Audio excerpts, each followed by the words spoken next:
I, Harry S. Truman, do solemnly swear that I will faithfully execute the office of President of the United States and will, to the best of my ability, preserve, protect, and defend the Constitution of the United States. So help me God.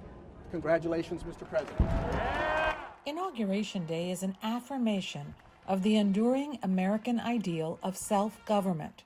A new leader is sworn in, gaining the power to rule by the consent of the governed. Let us shape the hope of this day into the noblest chapter in our history. New presidents begin their term with a speech that sets the tone for the next 4 years. The only thing we have to fear is fear itself. Ask not what your country can do for you. Ask what you can do for your country. It's a real opportunity for American renewal. It is the first time that the president introduces himself as president to the nation, and he will never have that opportunity again to do that. So it's a very important moment in American history. Government is not the solution to our problem. Government is the problem. Whether it's Ronald Reagan's call for limited federal power or the inauguration of America's first black president, there are times when inaugurations transcend their moment.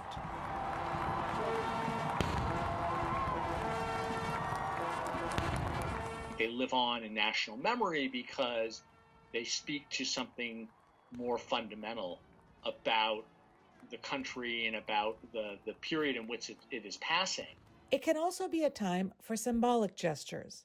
In 1809, James Madison made sure his entire inaugural outfit was made in America. Dwight D. Eisenhower's 1953 inaugural parade showcased America's military might. In 1865, Lincoln's second inauguration, he invited African Americans to participate in the inaugural parade for the first time. In 1917, the second inauguration of Woodrow Wilson, women participated in the inaugural parade for the first time. William Henry Harrison's 1841 inauguration was the most tragic.